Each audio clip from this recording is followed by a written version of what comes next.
اعوذ باللہ من الشیطان الرجیم بسم اللہ الرحمن الرحیم۔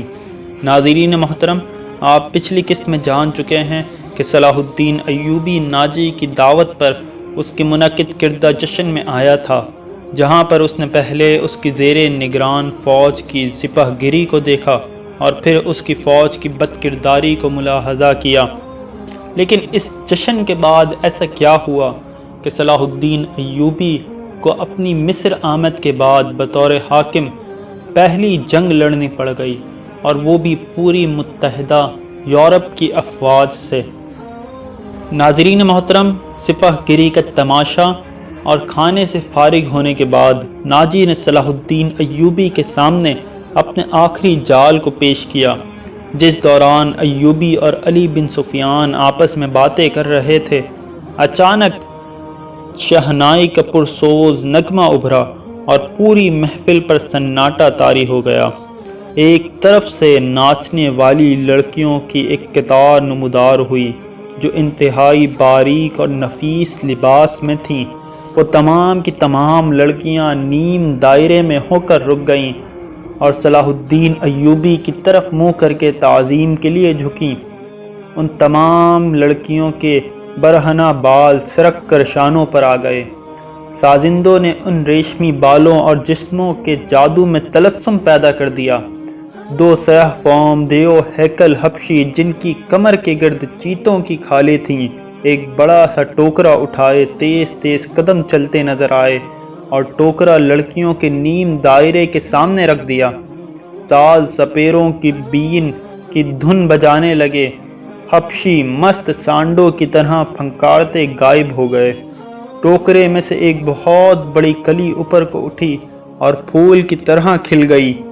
اس پھول میں سے ایک لڑکی کا چہرہ نمودار ہوا اور پھر اوپر کو اٹھنے لگی۔ یوں لگتا تھا جیسے سرخ بادلوں میں سے چاند نکل رہا ہو۔ یہ لڑکی اس دنیا کی معلوم نہیں ہوتی تھی۔ اس کی مسکراہٹ بھی عرضی نہیں تھی۔ اس کے بالوں کی چمک بھی مصر کی کسی لڑکی کی چمک نہیں لگتی تھی، اور جب لڑکی نے پھول کی چوڑی پتیوں میں سے باہر قدم رکھا تو اس کے جسم کی لچک نے تماشائیوں کو مسحور کر دیا۔ علی بن سفیان نے صلاح الدین ایوبی کی طرف دیکھا۔ اس کے ہونٹوں پر مسکراہٹ تھی۔ صلاح الدین ایوبی نے مسکرا کر اس کے کان میں کہا، مجھے توقع نہیں تھی کہ یہ اتنی خوبصورت ہوگی۔ ناجی نے صلاح الدین ایوبی کے پاس آ کر کہا، امیر مصر کا اقبال بلند ہو، اس لڑکی کا نام زکوئی ہے۔ اسے میں نے آپ کی خاطر سکندریہ سے بلایا ہے۔ یہ پیشہ ور رقاصہ نہیں اور یہ عصمت فروش بھی نہیں۔ رقص سے اسے پیار ہے، شوقیہ ناشتی ہے، کسی محفل میں نہیں جاتی۔ میں اس کے باپ کو جانتا ہوں، ساحل پر مچھلیوں کا کاروبار کرتا ہے۔ یہ لڑکی آپ کی عقیدت مند ہے، آپ کو پیغمبر مانتی ہے۔ میں اتفاق سے اس کے گھر اس کے باپ سے ملنے گیا تو اس لڑکی نے استدعا کی کہ سنا ہے صلاح الدین ایوبی امیر مصر بن کے آئے ہیں، خدا کے نام پر مجھے ان سے ملوا دو۔ میرے پاس اپنی جان اور رقص کے سوا کچھ بھی نہیں جو میں اس عظیم ہستی کے قدموں میں پیش کروں۔ قابل صد احترام امیر، میں نے آپ سے رقص اور سرور کی اجازت اسی لیے مانگی تھی کہ اس لڑکی کو میں آپ کے حضور پیش کرنا چاہتا تھا۔ آپ نے اسے بتایا تھا کہ میں اپنے سامنے کسی لڑکی کو رقص اور عریانی کی حالت میں نہیں دیکھ سکتا۔ صلاح الدین ایوبی نے کہا، یہ لڑکیاں جنہیں آپ ملبوس لائے ہیں بالکل ننگی ہیں۔ عالی مقام ناجی نے خسیانہ ہو کے جواب دیا، میں نے بتایا تھا کہ امیر مصر رقص کو پسند نہیں فرماتے، لیکن یہ کہتی تھی کہ وہ میرا رقص پسند کریں گے کیونکہ میرے رقص میں دعوت گناہ نہیں۔ ایک باعصمت لڑکی کا رقص ہوگا۔ میں ایوبی کے حضور اپنا جسم نہیں اپنا فن پیش کروں گی۔ اگر میں مرد ہوتی تو ایوبی کی جان کی حفاظت کے لیے اس کے محافظ دستے میں شامل ہو جاتی۔ آپ کیا کہنا چاہتے ہیں؟ صلاح الدین ایوبی نے پوچھا۔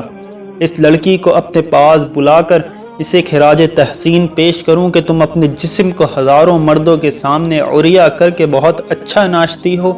اسے اس پر شاباش کہوں کہ اس نے مردوں کے جنسی جذبات بھڑکانے میں خوب مہارت حاصل کی ہے؟ نہیں امیر مصر، ناجی نے کہا، میں اسے اس وعدے پر یہاں لایا ہوں کہ آپ اسے شرف باریابی بخشیں گے۔ یہ بڑی دور سے اسی امید پر آئی ہے۔ ذرا دیکھیے اسے، اس کے رقص میں پیشہ ورانہ تاثر نہیں، خود سپردگی ہے۔ دیکھیے وہ آپ کو کیسی نظروں سے دیکھ رہی ہے۔ بے شک عبادت صرف اللہ کی جاتی ہے، لیکن یہ رقص کی اداؤں سے، عقیدت سے مخمور نگاہوں سے آپ کی عبادت کر رہی ہے۔ آپ اسے اپنے خیمے میں آنے کی اجازت دے دیں۔ تھوڑی سی دیر کے لیے اسے مستقبل کی وہ ماں سمجھیں جس کی کوکھ سے اسلام کی پاسبانی کے لیے جانباز جنم لیں گے۔ یہ اپنے بچوں کو بڑے فخر سے بتایا کرے گی کہ میں نے صلاح الدین ایوبی سے تنہائی میں باتیں کرنے کا شرف حاصل کیا ہے۔ ناجی نے نہایت پر اثر الفاظ اور جذباتی لب و لہجے میں صلاح الدین ایوبی سے منوا لیا کہ یہ لڑکی جسے اس نے ایک بردہ فروش سے خریدا تھا، شریف باپ کی باعصمت بیٹی ہے۔ اس نے صلاح الدین ایوبی سے کہلوا لیا کہ اچھا اسے میرے خیمے میں بھیج دینا۔ نصف شب کے بعد صلاح الدین ایوبی اس خوشنما خیمے میں داخل ہوا جو ناجی نے اس کے لیے نصب کیا تھا۔ اندر اس نے قالین بچھا دیے تھے اور اندر کی فضا عطر سے بھری پڑی تھی۔ خیمے کے اندر ریشمی پردے اور روشنیاں آویزہ تھیں۔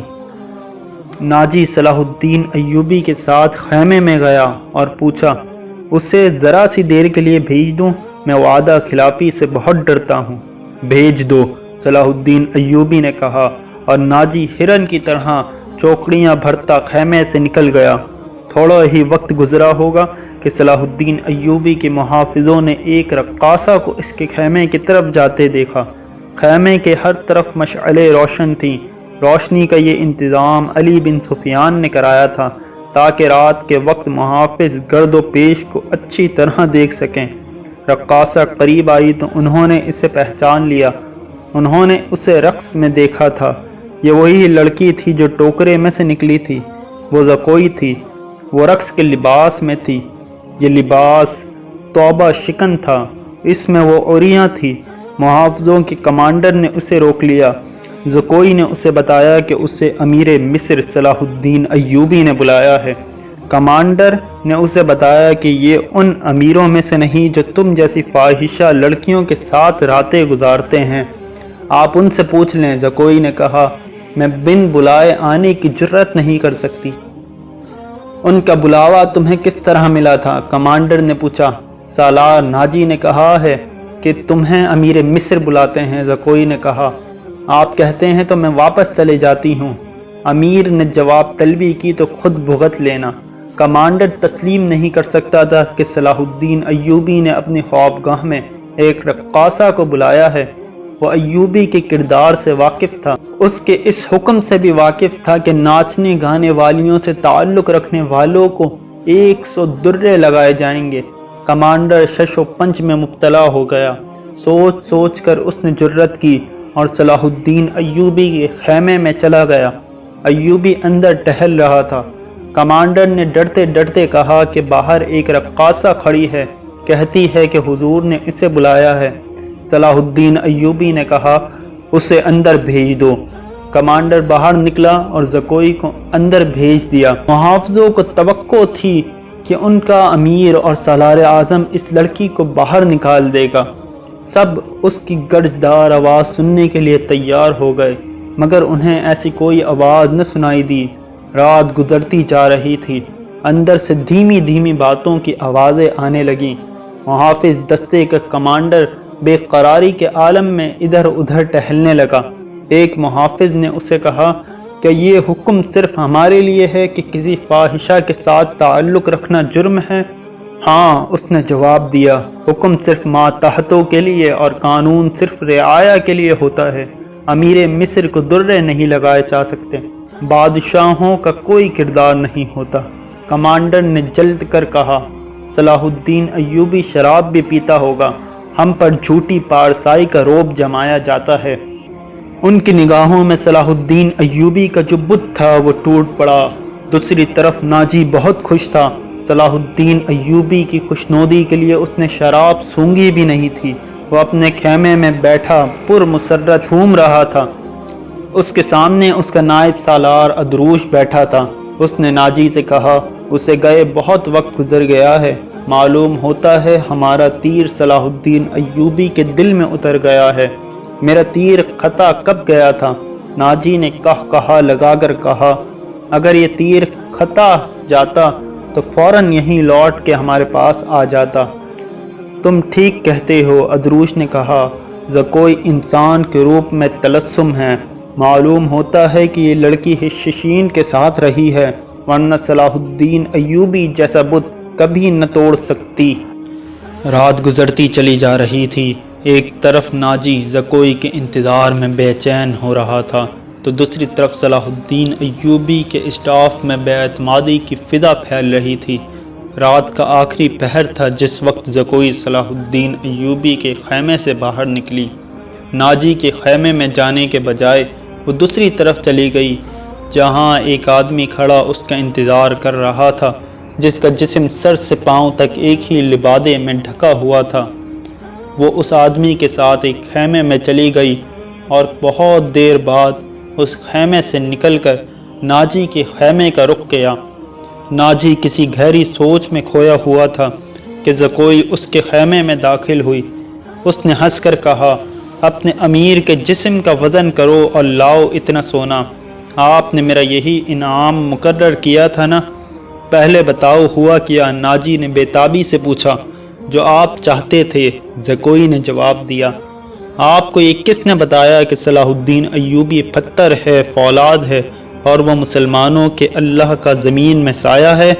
اس نے زمین پر پاؤں کا ٹھٹا مار کر کہا وہ اس ریت سے زیادہ بے بس ہے جسے ہوا کے ہلکے ہلکے جھونکے اڑاتے پھرتے ہیں۔ لڑکی نے اسے صلاح الدین ایوبی کے ساتھ گزرنے والی رات کا قصہ اس طرح کھل کر سنایا جس طرح اس کا جسم عریاں تھا۔ ناجی نے جوش مسرت سے اسے اپنے بازوؤں میں لے لیا۔ ادروس زکوئی کو خراج تحسین اور ناجی کو مبارکباد پیش کر کے خیمے سے نکل گیا۔ صحرا کی اس پر اسرار رات کی کوکھ سے جس صبح نے جنم لیا وہ کسی بھی صحرائی صبح سے مختلف نہیں تھی، مگر اس صبح کے اجالے نے اپنے تاریک سینے میں ایک راز چھپا لیا تھا جس کی قیمت اس سلطنت اسلامیہ جتنی تھی جس کے قیام اور استحکام کا خواب صلاح الدین ایوبی نے دیکھا تھا اور اس کی تعبیر کا عزم لے کر جوان ہوا تھا۔ گزشتہ رات اس صحرا میں جو واقعہ ہوا اس کے دو پہلو تھے، ایک پہلو سے صرف ناجی اور ادروش واقف تھے، دوسرے پہلو سے صلاح الدین ایوبی کا محافظ دستہ واقف تھا، اور صلاح الدین ایوبی، اس کا سراغ رسا اور جاسوس علی بن سفیان اور زکوئی، تین ایسے افراد تھے جو اس واقعے کے دونوں پہلوؤں سے واقف تھے۔ صلاح الدین ایوبی اور اس کے اسٹاف کو ناجی نے نہایت شان و شوکت اور عقیدت مندی سے صبح رخصت کیا۔ سوڈانی فوج لائنوں میں کھڑی صلاح الدین ایوبی زندہ باد کے نعرے لگا رہی تھی۔ صلاح الدین ایوبی نے نعروں کے جواب میں بازو لہرانے، مسکرانے اور دیگر تکلفات کی پرواہ نہ کی، ناجی سے ہاتھ ملایا اور اپنے گھوڑے کو ایڑ لگا دی۔ اس کے پیچھے اس کے محافظوں اور دیگر اسٹاف کو بھی گھوڑے دوڑانے پڑے۔ اپنے مرکزی دفتر پہنچ کر وہ آرام کرنے کے بجائے علی بن سفیان اور اپنے نائب کو لے کر اندر چلا گیا اور دروازہ اندر سے بند کر لیا۔ سارا دن وہ کمرے میں بند رہا۔ سورج غروب ہوا، تاریک رات آ گئی، کمرے کے اندر کھانا تو درکنار پانی بھی نہیں گیا۔ رات خاصی گزر چکی تھی جب تینوں باہر نکلے اور اپنے اپنے گھروں کو روانہ ہوئے۔ علی بن سفیان ان سے الگ ہوا تو محافظوں کے دستے کے کمانڈر نے اس کو روک لیا اور کہا محترم، ہمارا فرض ہے کہ حکم مانیں اور زبانیں بند رکھیں، لیکن میرے دستے میں ایک مایوسی اور بے اطمینانی پیدا ہو گئی ہے، خود میں بھی اس کا شکار ہو رہا ہوں۔ کیسی مایوسی؟ محافظ کہتے ہیں کہ ایک فوج کو شراب پینے کی اجازت ہے تو ہمیں اس سے کیوں منع کیا گیا ہے؟ کمانڈر نے کہا اگر آپ میری شکایت کو گستاخی سمجھیں تو سزا دے دیں، لیکن میری شکایت سن لیں۔ ہم اپنے امیر کو خدا کا برگزیدہ انسان سمجھتے ہیں اور اس پر دل و جان سے فدا تھے، مگر رات اس کے خیمے میں ایک رقاصہ گئی تھی۔ علی بن سفیان نے اس کی بات پوری کرتے ہوئے کہا تم نے کوئی گستاخی نہیں کی، گناہ امیر کرے یا غلام، سزا میں کوئی فرق نہیں، گناہ باہر گناہ ہے۔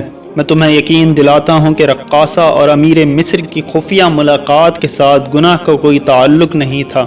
یہ کیا تھا ابھی نہیں بتاؤں گا، آہستہ آہستہ وقت گزرنے کے ساتھ ساتھ تم کو سب معلوم ہو جائے گا کہ رات کیا ہوا تھا۔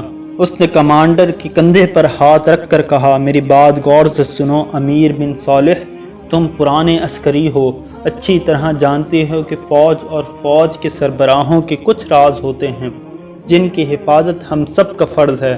رقاصہ کا امیر مصر کے خیمے میں جانا بھی ایک راز ہے۔ اپنے جانبازوں کو کسی شک میں نہ پڑنے دو اور کسی سے ذکر تک نہ ہو کہ رات کیا ہوا تھا۔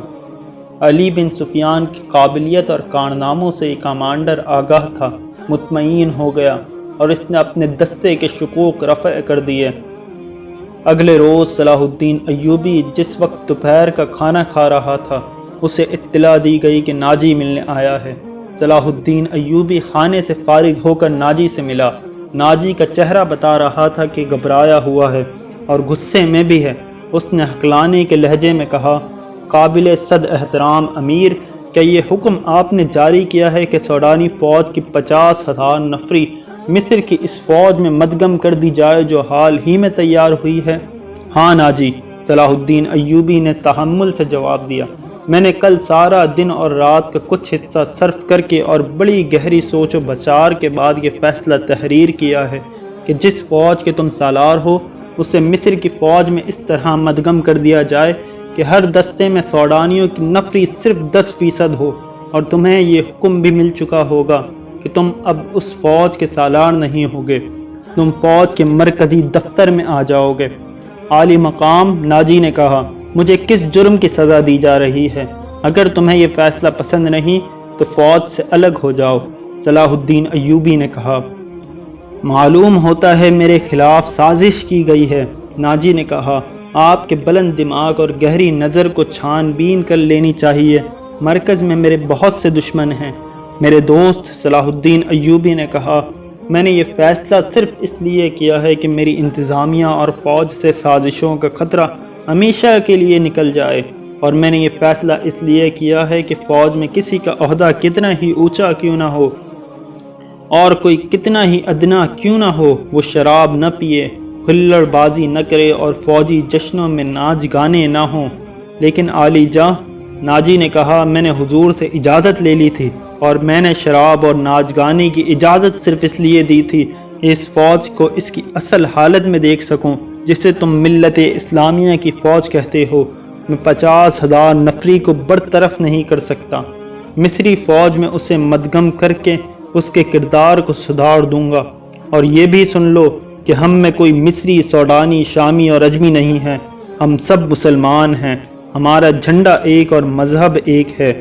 امیر عالی مرتبت نے یہ تو سوچا ہوتا کہ میری حیثیت کیا رہ جائے گی جس کے تم اہل ہو۔ صلاح الدین ایوبی نے کہا، اپنے ماضی پر خود ہی نگاہ ڈالو، ضروری نہیں کہ اپنی کارستانیوں کی داستان مجھ سے سنو، فوراً کاغذات تیار کر کے میرے نائب کے حوالے کر دو، 7 دن کے اندر اندر میرے حکم کی تعمیل مکمل ہو جائے۔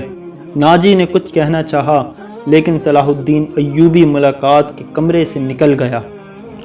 ناجی اپنے نائب ادروش کے ساتھ اپنے کمرے میں نہایت غصے کی حالت میں ٹہل رہا تھا جہاں زکوئی بھی موجود تھی۔ زکوئی نے اس سے چوتھی بار کہا کہ مجھے ایک بار اس کے پاس جانے دیں، کوئی فائدہ نہیں، وہ کم بخت حکم نامہ جاری کر چکا ہے اور اس کے حکم پر عمل بھی شروع ہو چکا ہے، اس نے مجھے کہیں کا نہیں چھوڑا۔ ناجی نے ادروش سے کہا، میں نے جوابی کارروائی سوچ لی ہے۔ کیا؟ بغاوت، ناجی نے کہا۔ ادروش چپ چاپ اسے دیکھتا رہا۔ ناجی نے کہا، تم حیران ہو گئے ہو کہ تمہیں شک ہے کہ 50,000 سوڈانی فوج ہماری وفادار نہیں؟ کیا یہ صلاح الدین ایوبی کی نسبت مجھے اور تمہیں اپنا حاکم نہیں سمجھتی کہ تم اپنی فوج کو یہ کہہ کر بغاوت پر آمادہ نہیں کر سکتے کہ تمہیں مصریوں کا غلام بنایا جا رہا ہے اور مصر تمہارا ہے؟ ادروش نے گہری سانس لے کر کہا، میں نے اس اقدام پر غور نہیں کیا، بغاوت کا انتظام ایک اشارے پر ہو سکتا ہے، لیکن مصر کی نئی فوج بغاوت کو دبا سکتی ہے اور اس فوج کو کمک بھی مل سکتی ہے۔ حکومت سے ٹکر لینے سے پہلے ہمیں ہر پہلو پر غور کر لینا چاہیے۔ میں غور کر چکا ہوں، ناجی نے جواب دیا۔ میں عیسائی بادشاہوں کو مدد کے لیے بلا رہا ہوں۔ تم 2 پیمبر تیار کرو، انہیں بہت دور جانا ہے۔ آؤ میری باتیں غور سے سن لو۔ زکوئی تم اپنے کمرے میں چلی جاؤ۔ زکوئی اپنے کمرے میں چلی گئی اور وہ دونوں ساری رات اپنے کمرے میں بیٹھے رہے۔ دوسری طرف صلاح الدین ایوبی علی بن سفیان سے رپورٹیں لے رہا تھا اور اپنے حکم نامے پر عمل درآمد کرنے کے متعلق معلوم کر رہا تھا۔ اس نے علی بن سفیان سے پوچھا، اس لڑکی سے ملاقات ہوئی یا نہیں؟ نہیں، علی نے جواب دیا، اس سے ملاقات ممکن نظر نہیں آتی۔ میرے آدمی ناکام ہو چکے ہیں، ناجی نے اسے قید کر رکھا ہے۔ اس سے اگلی رات کا واقعہ ہے۔ رات ابھی تاریک ہوئی تھی۔ زکوئی اپنے کمرے میں ٹہل رہی تھی۔ ناجی ادروش کے ساتھ اپنے کمرے میں تھا۔ اسے گھوڑوں کے قدموں کی آوازیں سنائی دیں۔ اس نے پردہ ہٹا کر دیکھا۔ باہر کے چراغوں کی روشنی میں اسے 2 گھوڑا سوار گھوڑوں سے اترتے دکھائی دیے۔ لباس سے وہ تاجر معلوم ہوتے تھے، لیکن وہ گھوڑوں سے اتر کر ناجی کے کمرے کی طرف چلے تو ان کی چال بتاتی تھی کہ یہ تاجر نہیں۔ اتنے میں ادروش باہر نکلا۔ دونوں سوار اسے دیکھ کر رک گئے اور ادروش کو سپاہیوں کے انداز سے سلام کیا۔ ادروش نے ان کے گرد گھوم کر ان کے لباس کا جائزہ لیا، پھر انہیں کہا کہ ہتھیار دکھاؤ۔ دونوں نے پھرتی سے چگے کھولے اور ہتھیار دکھائے۔ ان کے پاس چھوٹی تلواریں اور ایک خنجر تھا۔ ادروش انہیں اندر لے گیا۔ دربان ایک طرف کھڑا تھا۔ زکوئی گہری سوچ میں کھو گئی۔ وہ کمرے سے نکلی اور ناجی کے کمرے کا رخ کیا، مگر دربان نے اسے دروازے پر روک لیا اور کہا کہ اسے حکم ملا ہے کہ کسی کو اندر نہ جانے دوں۔ زکوئی کو وہاں ایسی حیثیت حاصل ہو گئی تھی کہ وہ کمانڈروں پر بھی حکم چلانے لگی تھی۔ دربان کے روکنے سے وہ سمجھ گئی کہ کوئی خاص بات ضرور ہے۔ اسے یاد آیا کہ 2 راتیں پہلے ناجی نے اس کی موجودگی میں ادروش سے کہا تھا، میں عیسائی بادشاہوں کو مدد کے لیے بلا رہا ہوں، تم 2 پیمبر تیار کرو، انہیں بہت دور جانا ہے۔ اور پھر اس نے زکوئی کو اپنے کمرے میں چلے جانے کو کہا تھا اور اس نے بغاوت کی باتیں بھی کی تھیں۔ یہ سب کچھ سوچ کر وہ اپنے کمرے میں چلی گئی۔ اس کے اور ناجی کے خاص کمرے کے درمیان ایک دروازہ تھا جو دوسری طرف سے بند تھا۔ اس نے اس دروازے کے ساتھ کان لگا دیے۔ ادھر کی آوازیں دھیمی تھیں، اسے کوئی بات سمجھ نہ آئی۔ کچھ دیر بعد اسے ناجی کی بڑی صاف آواز سنائی دی۔ اس نے کہا، آبادیوں سے دور رہنا، اگر کوئی شک میں پکڑنے کی کوشش کرے تو سب سے پہلے یہ پیغام غائب کرنا، جان پر کھیل جانا، جو بھی راستے میں حائل ہو اسے ختم کر دینا۔ تمہارا سفر 4 دنوں کا ہے، 3 دنوں میں پہنچنے کی کوشش کرنا۔ سمت یاد کر لو، شمال مشرق۔ دونوں آدمی باہر نکلے۔ زکوئی بھی باہر آ گئی۔ اس نے دیکھا کہ وہ دونوں گھوڑوں پر سوار ہو رہے تھے۔ ناجی اور ادروش بھی باہر کھڑے تھے۔ سواروں کو الوداع کہنے نکلے ہوں گے۔ سوار بہت تیزی سے روانہ ہو گئے۔ ناجی نے زکوئی کو دیکھا تو اسے بلا کر کہا، میں باہر جا رہا ہوں، کام بہت ہے، تم آرام کرو، اگر اکیلے دل نہ لگے تو حرم میں گھوم پھر آنا۔ ہاں، زکوئی نے کہا، جب سے آئی ہوں باہر نہیں نکلی۔ ناجی اور ادروش چلے گئے۔ زکوئی نے چگا پہنا، کمر بند میں خنجر اڑسا اور حرم کی طرف چل پڑی۔ وہ جگہ چند گز دور تھی۔ وہ ناجی پر یہ ظاہر کرنا چاہتی تھی کہ وہ حرم میں گئی تھی۔ دربان کو بھی اس نے یہی بتایا تھا۔ حرم میں داخل ہوئی تو وہاں کی رہنے والیوں نے اسے حیران ہو کے دیکھا۔ وہ پہلی دفعہ وہاں گئی تھی۔ سب نے اس کا استقبال احترام اور پیار سے کیا۔ ان 2 لڑکیوں نے بھی اسے خوش آمدید کہا جو اس کی آمد کے وقت ناجی کے ساتھ موجود تھیں۔ جب سے زکوئی آئی تھی، ان دونوں کی حیثیت ایک ملازمہ کی سی ہو گئی تھی اور وہ اس کی حسد میں اتنی پاگل ہو گئی تھی کہ اسے قتل کرانا چاہتی تھی۔ انہوں نے حرم کی ایک ملازمہ کو پیسے دے کر زکوئی کو قتل کرنے کا بھی کہہ رکھا تھا۔ زکوئی وہاں سب سے ملی، ہر ایک کے ساتھ باتیں کیں اور واپس چل پڑی۔ وہ کھرانٹ ملازمہ بھی وہیں تھی جسے ان دونوں لڑکیوں نے زکوئی کو قتل کرنے کے لیے پیسے دیے تھے۔ اس نے زکوئی کو بڑے غور سے دیکھا۔ زکوئی باہر نکل گئی۔ حرم والے مکان اور ناجی کی رہائش گاہ کا درمیانی علاقہ اونچا نیچا اور ویران تھا۔ زکوئی حرم سے نکلی تو ناجی کی رہائش گاہ کی طرف جانے کے بجائے بہت تیز دوسری سمت چل پڑی، لیکن اس سے 15-20 قدم پیچھے ایک سیاہ سایہ چلا جا رہا تھا۔ وہ کوئی انسان ہو سکتا تھا، مگر سر سے پاؤں تک ایک لبادے میں لپٹا ہونے کی وجہ سے سیاہ بھوت لگتا تھا۔ زکوئی کی رفتار تیز ہوئی تو اس بھوت نے اپنی رفتار اس سے بھی تیز کر دی۔ آگے گھنی جھاڑیاں تھیں، زکوئی ان میں روپوش ہو گئی۔ سیاہ بھوت بھی جھاڑیوں میں غائب ہو گیا۔ وہاں سے کوئی 250-300 گز آگے صلاح الدین ایوبی کی رہائش گاہ تھی، جس کے ارد گرد فوج کے اعلیٰ رتبوں کے افراد رہتے تھے۔ زکوئی کا رخ ادھر ہی تھا۔ وہ گھنی جھاڑیوں میں سے نکلی تھی کہ بائیں طرف سے سیاہ بھوت اٹھا۔ چاندنی بڑی صاف تھی، پھر بھی اس کا چہرہ نظر نہیں آتا تھا۔ اس کے پاؤں کی آہٹ بھی نہیں تھی۔ بھوت کا ہاتھ اوپر اٹھا، چاندنی میں خنجر چمکا اور بجلی کی تیزی سے خنجر زکوئی کے بائیں کندھے اور گردن کے درمیان اتر گیا۔ زکوئی کی چیخ نہیں نکلی، خنجر اس کے کندھے سے نکل گیا۔ زکوئی نے اتنا گہرا زخم کھا کر بھی نہایت تیزی سے اپنا کمر بند سے خنجر نکالا۔ بھوت نے اس پر دوسرا وار کیا تو زکوئی نے اس کے خنجر والے بازو کو اپنے بازو سے روک کر اپنا خنجر بھوت کے سینے میں گھونپ دیا۔ اسے چیخ سنائی دی جو کسی عورت کی تھی۔ زکوئی نے اپنا خنجر کھینچ کر دوسرا وار کیا جو بھوت کے پیٹ میں اتر گیا۔ اس کے ساتھ ہی اس کے اپنے پہلو میں خنجر لگا، لیکن زیادہ گہرا نہیں اترا۔ بھوت چکرا کر گرا۔ زکوئی نے یہ نہیں دیکھا کہ اس پر حملہ کرنے والا کون تھا۔ وہ دوڑ پڑی۔ اس کے جسم سے خون بہت تیزی سے بہہ رہا تھا۔ صلاح الدین ایوبی کا مکان اسے چاندنی میں نظر آنے لگا۔ آدھا فاصلہ طے کر کے اسے چکر آنے لگے۔ اس کی رفتار سست ہونے لگی۔ اس نے چلانا شروع کر دیا۔ اس کے کپڑے لال سرخ ہو گئے تھے اور وہ بڑی مشکل سے قدم گھسیٹ رہی تھی۔ اس کی منزل تھوڑی ہی دور رہ گئی تھی، جہاں تک پہنچنا اس کے لیے ممکن نظر نہیں آتا تھا۔ وہ مسلسل صلاح الدین ایوبی اور علی بن سفیان کو پکارے جا رہی تھی۔ قریب کہیں ایک گشتی سنتری پھر رہا تھا۔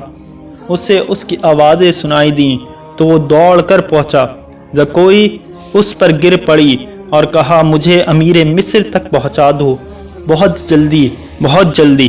سنتری نے اس کا خون دیکھا تو اسے پیٹھ پر لاد کر دوڑ پڑا۔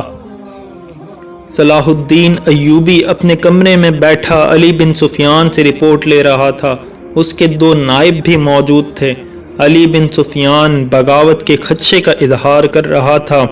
اسی دوران گھبراہٹ کے عالم میں دربان اچانک اندر آیا اور بتایا کہ ایک سپاہی ایک زخمی لڑکی کو اٹھائے باہر کھڑا ہے۔ یہ سنتے ہی علی بن سفیان کمان سے نکلے ہوئے تیر کی طرح کمرے سے نکل گیا۔ اس کے پیچھے صلاح الدین ایوبی دوڑا۔ اتنے میں لڑکی کو اندر لے آئے۔ صلاح الدین ایوبی نے کہا، طبیب اور جراح کو فوراً بلاؤ۔ لڑکی کو صلاح الدین ایوبی نے اپنے پلنگ پر لٹا دیا۔ ذرا سی دیر میں پلنگ پوش خون سے لال ہونے لگا۔ کسی کو نہ بلاؤ، لڑکی نے نحیف آواز میں کہا، میں اپنا فرض ادا کر چکی ہوں۔ تمہیں زخمی کس نے کیا ہے زکوئی؟ علی بن سفیان نے پوچھا۔ پہلے ضروری باتیں سن لو، زکوئی نے کہا۔ شمال مشرق کی طرف سوار دوڑا دو۔ 2 سوار جاتے نظر آئیں گے، دونوں کے چگے بادامی رنگ کے ہیں۔ ایک کا گھوڑا بادامی اور دوسرے کا سیاہ ہے، وہ تاجل لگتے ہیں۔ ان کے پاس سالار ناجی کا تحریری پیغام ہے جو عیسائی بادشاہ فرینک کو بھیجا گیا ہے۔ ناجی کی یہ سوڈانی فوج بغاوت کرے گی۔ مجھے اور کچھ بھی معلوم نہیں، تمہاری سلطنت سخت خطرے میں ہے۔ ان 2 سواروں کو راستے میں پکڑ لو، تفصیل ان کے پاس ہے۔ بولتے بولتے زکوئی گشی کی آگوش میں چلی گئی۔ 2 طبیب آ گئے۔ انہوں نے زکوئی کا خون بند کرنے کی کوششیں شروع کر دیں۔ اس کے منہ میں دوائیاں ڈالی جن کے اثر سے وہ بولنے کے قابل ہوئی، اور اس نے اپنے اور ناجی کے متعلق مزید ضروری باتیں بتائیں، مگر اس کا خون رک نہیں رہا تھا۔ زیادہ تر خون تو پہلے ہی بہہ گیا تھا۔ زکوئی نے بتایا کہ اسے کچھ علم نہیں کہ اس پر حملہ کرنے والا کون تھا۔ وہ موقع موضوع دیکھ کر ادھر ہی رپورٹ دینے آ رہی تھی کہ پیچھے سے کسی نے اسے خنجر گھونپ دیا۔ اس نے اپنا خنجر نکال کر حملہ آور پر حملہ کیا۔ حملہ آور کی چیخ بتاتی تھی کہ وہ کوئی عورت ہے۔ اس نے حملہ کی جگہ بتائی۔ اسی وقت اس جگہ آدمی دوڑا دیے گئے۔ زکوئی نے صلاح الدین ایوبی کا ہاتھ پکڑا اور چوم کر کہا، اللہ آپ کو اور آپ کی سلطنت کو سلامت رکھے۔ آپ شکست نہیں کھا سکتے۔ مجھ سے زیادہ کوئی نہیں بتا سکتا کہ صلاح الدین ایوبی کا ایمان کتنا پختہ ہے۔ پھر اس نے علی بن سفیان سے کہا، میں نے کوتاہی تو نہیں کی؟ آپ نے جو فرض مجھے سونپا تھا وہ میں نے پورا کر دیا۔ تم نے اس سے زیادہ پورا کیا ہے زکوئی۔ علی بن سفیان نے اسے کہا، میرے تو وہم و گمان میں بھی نہ تھا کہ ناجی اس حد تک خطرناک کارروائی کرے گا اور تمہیں جان کی قربانی دینی پڑے گی۔ میں نے تمہیں صرف مخبری کے لیے وہاں بھیجا تھا۔ کاش میں مسلمان ہوتی، زکوئی نے کہا۔ اس کے آنسو نکل آئے۔ اس نے کہا، میرے اس کام کا جو بھی معاوضہ دینا ہے وہ میرے اندھے باپ اور سدا بیمار ماں کو دے دینا۔ ان کی معذوریوں نے مجھے 12 سال کی عمر میں رقاصہ بنا دیا تھا۔ زکوئی کا سر ایک طرف ڈھلک گیا، آنکھیں آدھی کھلی رہیں اور ہونٹ اس طرح نیم دا ہو گئے جیسے وہ مسکرا رہی ہو۔ طبیب نے نفس پر ہاتھ رکھا اور صلاح الدین ایوبی کی طرف دیکھ کر سر ہلایا۔ زکوئی کی روح اس کے زخمی جسم سے آزاد ہو گئی تھی۔ صلاح الدین ایوبی نے کہا، یہ کسی بھی مذہب کی تھی، اسے پورے اعزاز کے ساتھ دفن کرو۔ اس نے اسلام کے لیے جان قربان کی ہے، یہ ہمیں دھوکہ بھی دے سکتی تھی۔ دربان نے بتایا کہ باہر ایک عورت کی لاش آئی ہے۔ جا کر دیکھا، وہ ایک ادھیڑ عمر عورت کی لاش تھی۔ جائے وقوع سے 2 خنجر ملے تھے۔ اس عورت کو کوئی نہیں پہچانتا تھا۔ یہ ناجی کے حرم کی ملازمہ تھی جس نے انعام کی لالچ میں زکوئی پر قاتلانہ حملہ کیا تھا۔ رات کو ہی زکوئی کو فوجی اعزاز کے ساتھ دفن کیا گیا اور ملازمہ کی لاش کو گڑھا کھود کر دفنا دیا گیا۔ دونوں کو خفیہ طریقے سے دفنایا گیا۔ انہیں جب دفنایا جا رہا تھا، صلاح الدین ایوبی نے نہایت اعلیٰ نسل کے 8 جوان گھوڑے منگوائے اور 8 سوار منتخب کر کے انہیں علی بن سفیان کی کمان میں ناجی کے ان 2 آدمیوں کے پیچھے دوڑا دیا جو ناجی کا پیغام لے کے جا رہے تھے۔ زکوئی کون تھی؟ ناظرین محترم، زکوئی مراکش کی ایک رقاصہ تھی۔ وہ مسلمان نہیں تھی، نہ عیسائی تھی۔ اس کا اصل مذہب کسی کو بھی معلوم نہ تھا۔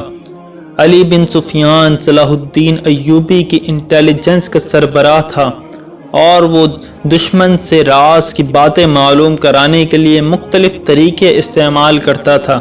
جب اس نے مصر آمد کے بعد ناجی کے متعلق معلومات نکلوائی تو اسے پتہ لگا کہ ناجی حسن بن صباح کے فدائیوں کی طرح مخالفین کو حسین لڑکیوں اور حشیش سے پھانستا، اپنا گرویدہ بناتا یا مروا دیتا ہے۔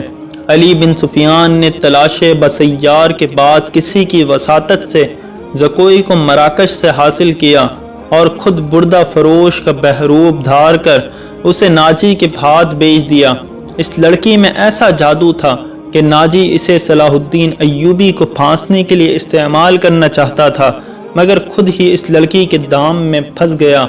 پھنسا بھی ایسا کہ اس کے سامنے وہ اپنے نائب سالار کے ساتھ راز کی باتیں کرتا رہا۔ اس نے زکوئی کو جشن کی رات صلاح الدین ایوبی کے خیمے میں بھیج دیا اور اپنی اس فتح پر بے حد مسرور تھا کہ صلاح الدین ایوبی کا اس نے بت توڑ دیا ہے۔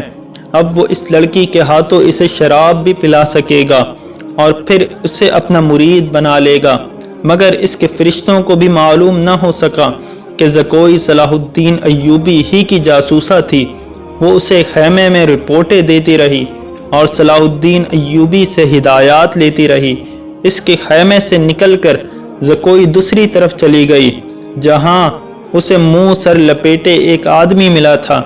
وہ آدمی علی بن سفیان تھا جس نے اسے کچھ ہدایات دیں اور اس کے بعد زکوئی ناجی کے گھر سے باہر نہ نکل سکی، اس لیے وہ علی بن سفیان کو کوئی رپورٹ نہ دے سکی۔ آخر اسے موقع مل ہی گیا اور وہ ایسی خبر لے کر وہاں سے نکلی جو خدا کے سوا کسی اور کو معلوم نہ تھی۔